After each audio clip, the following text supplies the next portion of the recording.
atravessa a Macedônia e ajuda-nos.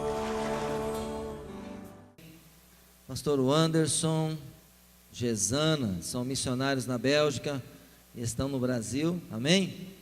E nós estamos muito felizes, eles têm muitas coisas para falar sobre o projeto de Deus na vida deles, e tenho certeza que Deus vai edificar o seu coração nesta noite, amém? Pastor Anderson, fica na liberdade. Graça e paz.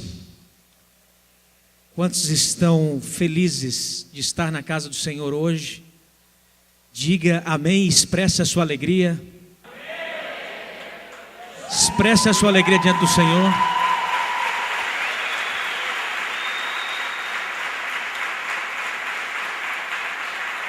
Isso, na presença do Senhor há abundância de alegria, amém? Feliz pela oportunidade de poder compartilhar o que eu mais amo fazer, a palavra de Deus, com você hoje. E eu creio que o Senhor vai te abençoar muito, amém? Por favor, os atalaias do Senhor.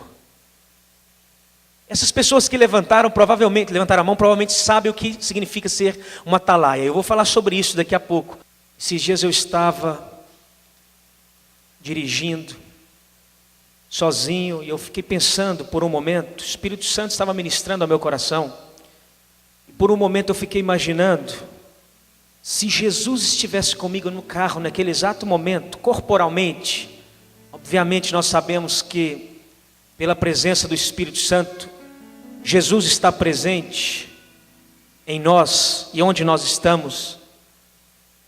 Mas eu me fiz essa pergunta: se o Senhor Jesus estivesse comigo lá no carro, naquele momento, daí eu comecei a pensar um pouco mais. Quando eu descer do carro, se Jesus então descesse comigo, entrasse comigo em algum lugar, em um estabelecimento comercial, ou andasse comigo pelas ruas, se Ele estivesse comigo, eu fiquei imaginando sobre o que nós estaríamos falando, conversando. Fiquei pensando o que o Senhor Jesus estaria falando comigo naquele momento. Se o Senhor Jesus estivesse sentado ao seu lado agora, qual seria a única preocupação de Jesus? Qual seria o diálogo que Jesus começaria com você? Se Jesus saísse da igreja com você quando você sai, qual seria a conversa que Ele teria com você?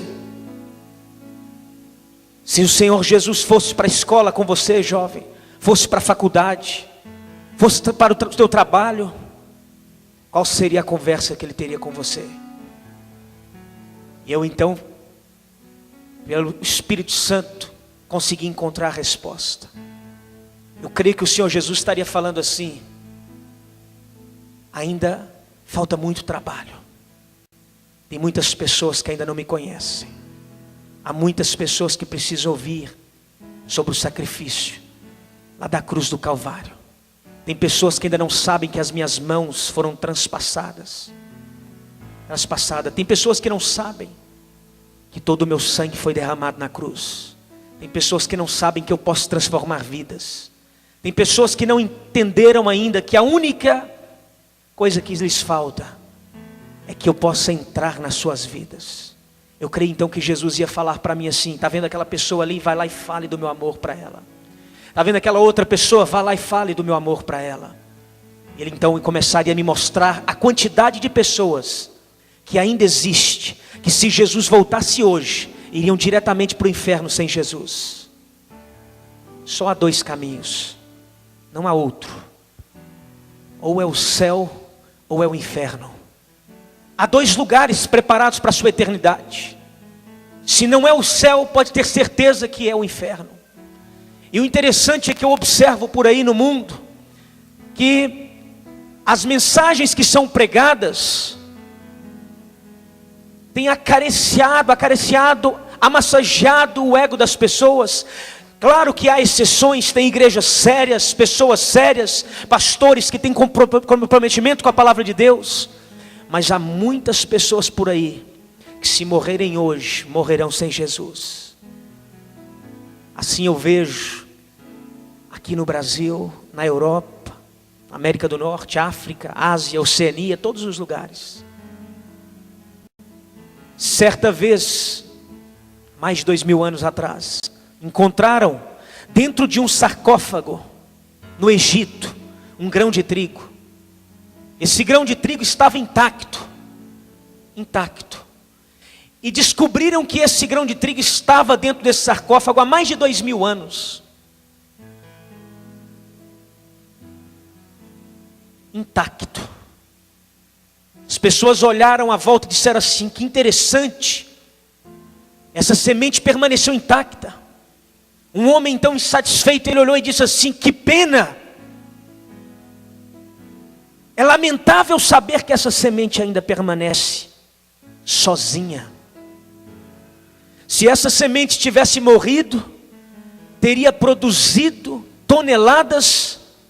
Era uma semente de trigo, um grão de trigo. Toneladas de trigo, alimentado milhares de famílias.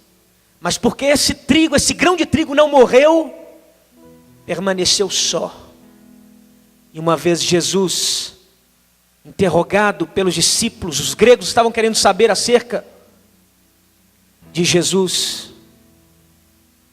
E lá no capítulo 12 de João, a partir do versículo 18, lá nesse versículo você vai ver assim, a resposta de Jesus: se o grão de trigo caindo na terra não morrer, fica ele só, mas se ele morrer, dá muito fruto. E Jesus então disse por que ele tinha que morrer. Porque por causa da morte dele, Deus agregaria milhares de filhos no seu reino. Então Jesus teve que morrer. Ser missionário é morrer para muitas coisas.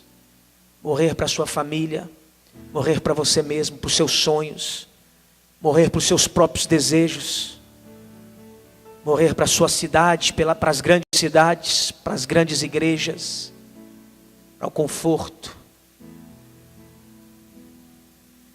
E Jesus não mediu esforços, ele morreu. Ele foi o primeiro missionário enviado. Deus viu a necessidade do mundo e ele disse: porque eu amei o mundo de tal maneira, eu dou o meu filho único. Ele deu o filho dele, para que todo aquele que nele crê não pereça, mas tenha a vida eterna. João no capítulo 1, versículo 29, ele olha para as pessoas e diz assim: eis aí, olhando para Jesus e as pessoas em pecado, ele diz: eis aí o Cordeiro de Deus, que tira o pecado do mundo. Ele viu em Jesus a solução para todas as coisas. Só Jesus pode transformar a sua vida. Só Jesus pode fazer milagres. Só Jesus pode salvar. Só Jesus pode vir aqui hoje, pessoalmente, e olhar para você e dizer: você ainda está vivo porque eu permiti. E Jesus hoje está olhando para nós, e o que Ele quer saber é o que nós estamos fazendo para que o mundo conheça Jesus. Na Segunda Guerra Mundial, a Alemanha tinha invadido a França, a Inglaterra estava resistindo sozinha. Os americanos ainda não tinham entrado na Segunda Guerra, não tinham começado a ajudar os ingleses. Queridos, sabe o que aconteceu? Um homem chamado Winston Churchill, primeiro-ministro britânico, sai da Inglaterra, vai aos Estados Unidos pessoalmente, em uma única oportunidade na rádio. Ele fala durante 3 minutos, e uma única frase dele começou a circular todo o território americano, e transformou a história do mundo, quando os Estados Unidos decidiram vir. Sabe qual foi a frase? Ele disse assim: nós falamos o mesmo idioma, temos a mesma fé, dai-nos as ferramentas que nós levaremos a cabo a tarefa. Se você está aqui hoje e você diz: eu não tenho interesse em fazer nada para que o evangelho avance, eu não quero ir, eu não gosto de pregar, eu não quero orar, eu não quero... Querido, você pode fazer muitas coisas. Dá-nos as ferramentas e nós vamos levar a tarefa a cabo.